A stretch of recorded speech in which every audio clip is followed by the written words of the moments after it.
Welcome, everyone.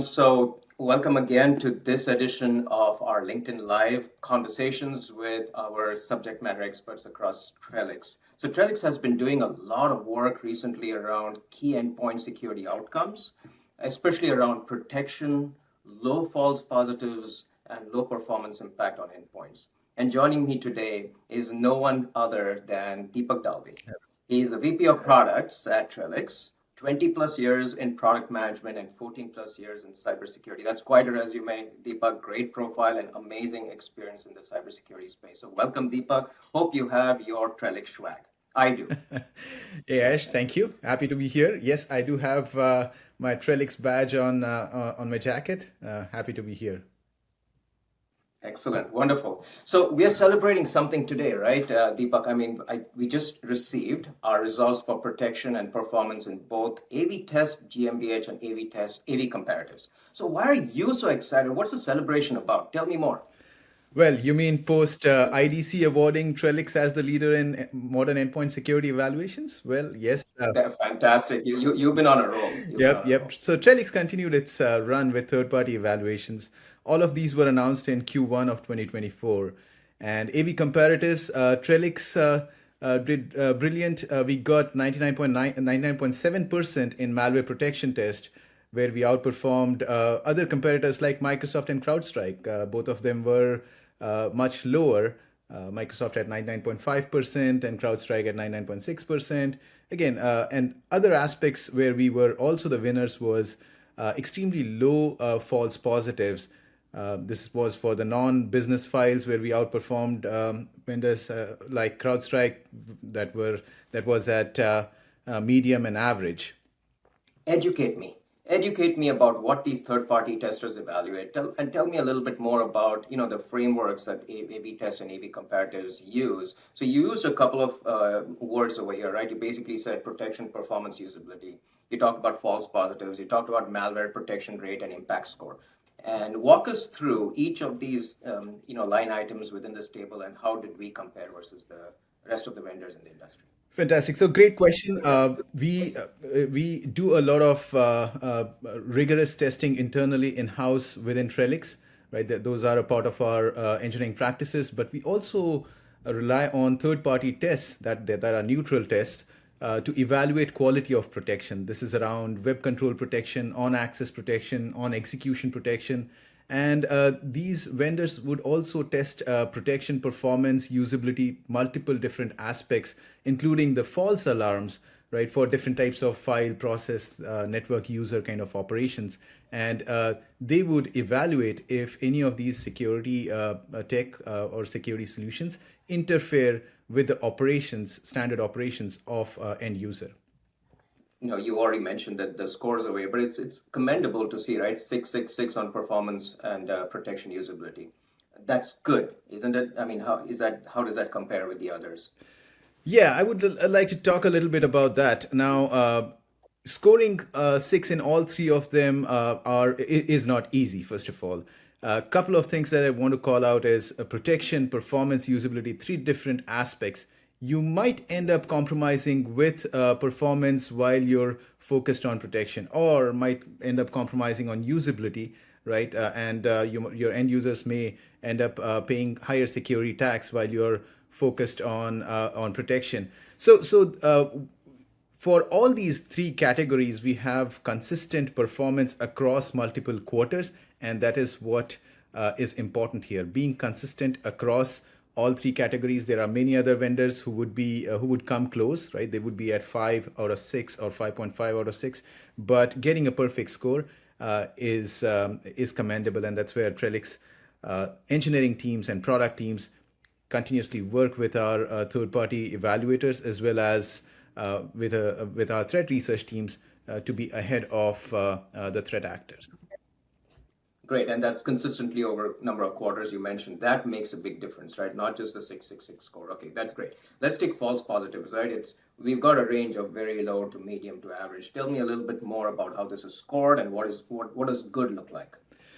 So false positives. Now, many a times, some of the vendors would end up tuning their detections too much towards towards identifying that is anomalous, right? Just flagging anomalous behavior is not good enough. It's going to swamp the SOC analysts, right? The security analysts who are looking at these alerts, and their productivity would be impacted. They would not be able to keep up with the overall alerts coming out of the system, and that's where there would be the real threats that could sneak in, and keeping the false positives to the lowest, where only the confirmed malicious behaviors are being flagged, they are being arrested, and they are being operated on, is very important. That is where And that's so important, right, Deepak, because there's a lack of people, and there's a lack of dearth of resources. So identifying those false positives is so very important, I guess. absolutely, and that's where we continuously work with our product research team, our threat research team, to curate our threat intel information, and to identify what is the real threat versus what is maybe a perceived threat. Perfect. Okay, two more to go. So malware protection rate. So we scored 99.7%, the highest in that category. Tell me a little bit about that metric and what was the category about? So when we talk about malware protection, it is about when we do our internal tests, they are mostly identified from the known set of threat behaviors, the threats that are curated by our threat intel team. Many of these third-party vendors would also create their custom threats, so it's not biased towards those threats that are either behaviorally or through signatures, be it IPs, file signature, process hashes, so on and so forth, detected by standard AV software, right? These are based on overall behavioral engines, and that's where detecting those threats is dependent on how best your behavioral engines are tuned, how you sequence your behavioral versus hash-based detections, and that is where Trellix has rich threat intel and investment in threat research that allows us to be the leader in that pack.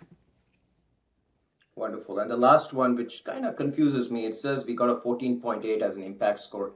Others have got like 20.9 and 18.5. So lower is good. Is that what it is all about? What does impact score mean? That's correct. So it is more about the lower is good because that is where um, you're basically looking at how much the end user is getting impacted because you're running a security tech there, and that's the overall amount of tax that end user is going to pay for running various types of engines on the endpoint. Wonderful. So how does Trellix Endpoint Security? I mean, look, this space has been around for a while, but you are constantly innovating in this space. You know, as you just mentioned, IDC just named Trellix as the a leader in the modern endpoint security space. So what kind of innovations are you coming out with? What kind of differentiations do you feel that we have on the table, and what do third-party vendors like AV Test, AV Comparatives kind of look at from a differentiation perspective? Yeah, that's a great question. Other way to put it is how's Trellix endpoint security differentiated, right? I think consistency is the key. So we support over 500 plus OS variants. So that's the broadest set of stack with the deepest set of security controls. We also support hybrid and constrained environments that other vendors are not able to support. The layers of security controls that Trellix Endpoint Security offers, they run pretty deep, right from attack surface management, risk reduction, malware protection, exploit prevention, various types of detections at client as well as server side, right? A combination is very important, as well as rapid response and containment capabilities so that the attacks can be disrupted, sufficient evidence can be collected, and you can do rapid and deep investigations. We are top performer in false positive tests. Last 7 quarters, that's where consistency is very important. Trellix has scored 100% in SE Labs. That's one of our third-party vendors or testers with respect to false positives test. And finally, we also use a lot of AI ML based tech right on the endpoint, right at the devices to the server side detections. Wonderful. Okay, one last question for you on the pathway to XDR, extended detection and response. We have this topic around endpoint detection and response, and basically Trellix has a great history around endpoint protection. How do you map? How does a customer, how does a user actually map their journey to XDR? Basically stopping at EDR, then NDR, and then all the way up to XDR. I think it's great to have a platform, a single platform that can actually support all these threat vectors. Yeah, that's a great question because both EDR and NDR create a path to XDR. What is important here is our expertise and years of established set of products, both on network, email, endpoint side, allow us to be a great XDR vendor. Right? We use a lot of underlying threat research. The common set of threat research data to fuel all of these technologies. That's number one. Second is we also use a lot of AI ML based models across EDR and XDR, right, for server-side detections. And there are common paradigms used across both of these set of tools. We also have a path from EDR to XDR where our EDR detections are directly lead you into XDR, our Helix platform, where you can investigate, where you can create your playbooks and respond to the threats faster. Thus, keeping the mean time to detect and respond and recover to the lowest. Wonderful. Excellent. So the pathway to XDR is very, very flexible. And I believe Trellix has what is called an open platform. So you can bring any of your products, which supports anything like someone else's endpoint or someone else's threat vector, plug it into our platform, and away we go. So it's a single platform, open, flexible, hybrid, which brings you all these award-winning, world-class capabilities that Deepak just spoke about. So Deepak, it was fantastic to have you today. When's the next award coming? So these tests happen every multiple times a year, right? Every quarter, and I'm sure these are annual awards. So for they give these awards for consistency, right? And because they are annual, hopefully next year, right? And we continue to be the top performer in multiple segments. Absolutely. Looking forward to it. Thank you, Deepak, for joining us today. For more information, please go to www.trellix.com. Thank you all. Thank you, Ash. Thanks for having me here.